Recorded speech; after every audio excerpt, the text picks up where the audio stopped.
Hello, welcome back to the reading of the poem of the Man God, written by Maria Valtorta, Volume 2. Chapter 245, Part 1. In the Synagogue at Nazareth, on the Sabbath, 7th August, 1945. We are once again in the synagogue at Nazareth, but on a Sabbath. Jesus has read the apologue against Abimelech, and ends with the words, "May fire come from the thorn bush and devour the cedars of Lebanon." He then hands the roll to the head of the synagogue. "Are you not reading the rest? You ought to read it, so that they may understand the apologue," says the head. "It is not necessary. The days of Abimelech are very remote. I will apply the old apologue to the present time. Listen, people of Nazareth.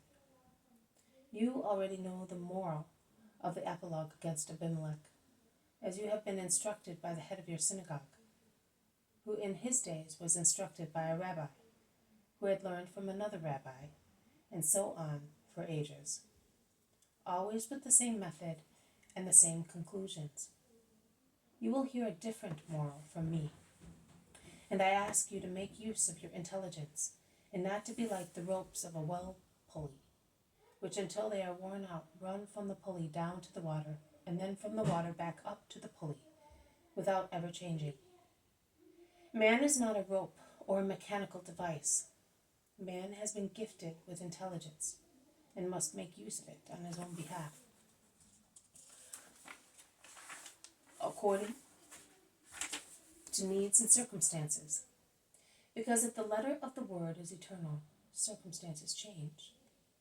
Those are poor masters who do not want the trouble or the satisfaction of extracting each time new teachings. That is the spirit that the ancient wise words always contain. They will be like echoes which can but repeat, even dozens of times, the same word, without ever adding one word of their own. Mankind, the forest in fact, where all kinds of trees, shrubs, and herbs are gathered, represents mankind, feels the need to be led by someone who would take upon himself all the glory and the even greater burden of authority and responsibility for the happiness or unhappiness of his subjects. Someone who would be responsible to the subjects, to neighboring countries, and what is more dreadful, to God.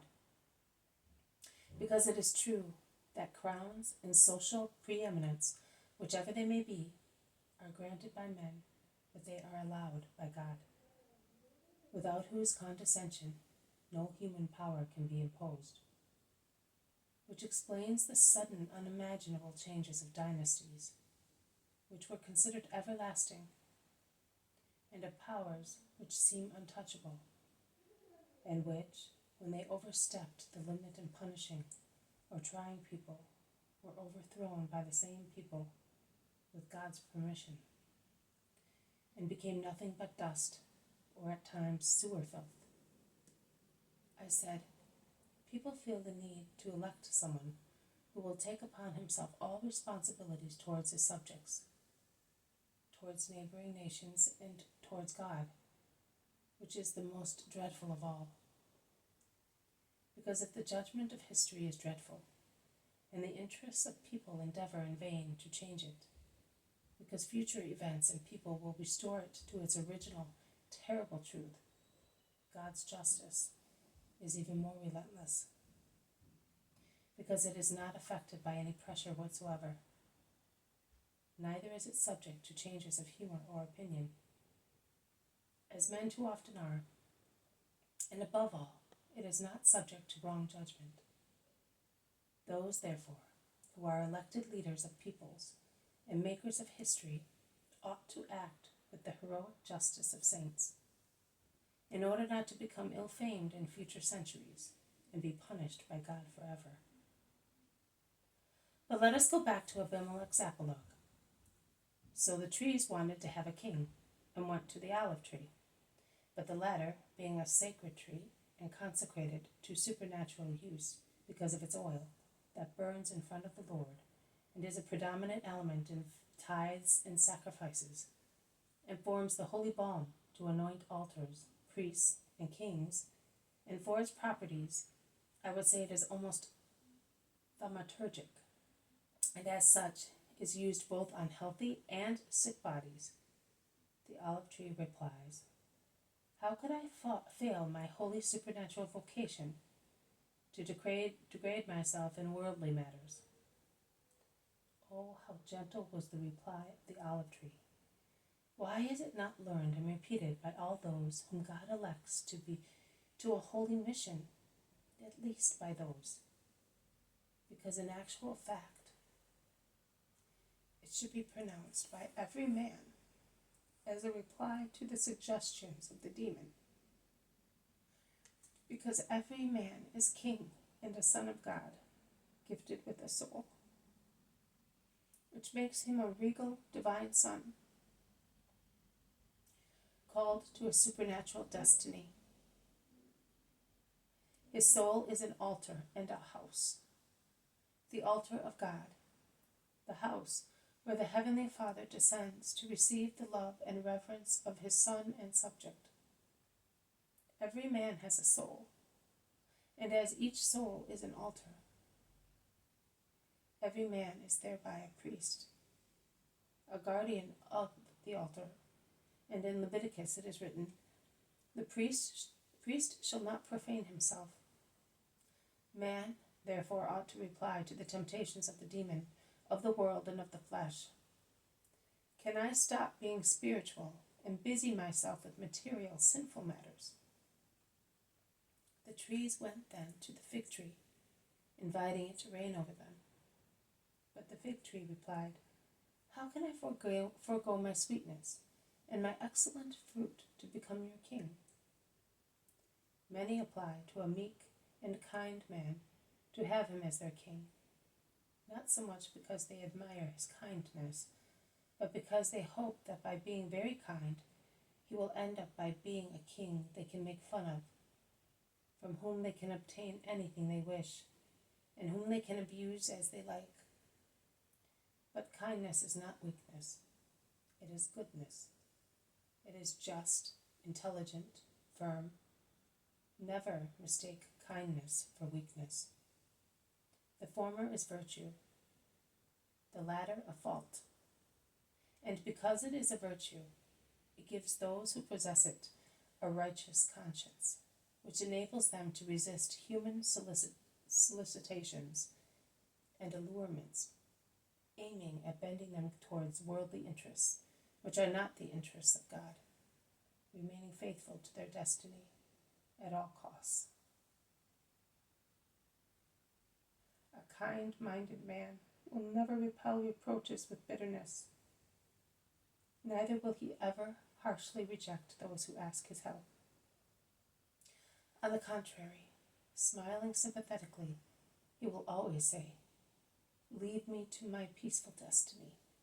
I am here to comfort you and help you, but I cannot become king according to your expectations, because I am interested in one regality only, for the welfare of your soul and mine, spiritual regality. The trees went to the vine and asked it to be their king, but the vine replied, how can I forego being mirth and strength to come and reign over you? To be king always leads to spiritual gloom, both because of responsibilities and of remorse, because a king who does not commit sin and does not cause himself to feel remorse is more rare than a black diamond. Power allures while it shines from afar like a lighthouse, but when one reaches it, one realizes that it is not a star, but only the faint light of a firefly. Furthermore, power is but a strength tied with the multitude of ropes of thousands of interests stirred up around a king, the interests of courtiers, of allies, of relatives, and personal ones. How many kings swear to themselves while being anointed with oil, I will be impartial, and later are unable to do so, unable to be so. Like a strong tree, which does not rebel against the first embrace of flexible, or thin ivy, saying, "It is so slender that it can do me no harm." On the contrary, it is pleased to be decked with, and to be its protector, supporting its climbing. So a king very often, I could say always, yields to the first embrace of the interest of a courtier, of an ally, or a personal one, or of a relative, who applies to him, and he is pleased to be their munificent protector. "It is such a trifle," he says, even if his conscience warns him, "Be careful." And he thinks that it can harm neither his power nor his good name. Also the tree believes that.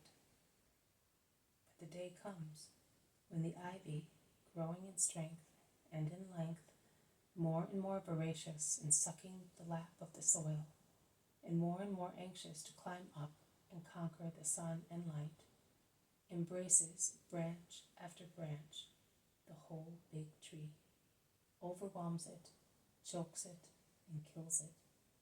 It was so slender, and the tree was so strong. The same applies to kings.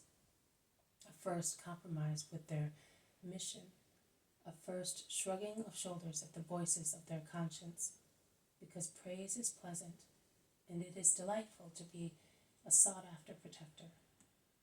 And the moment comes when the king no longer reigns, but the interests of other people have taken over and imprison the king.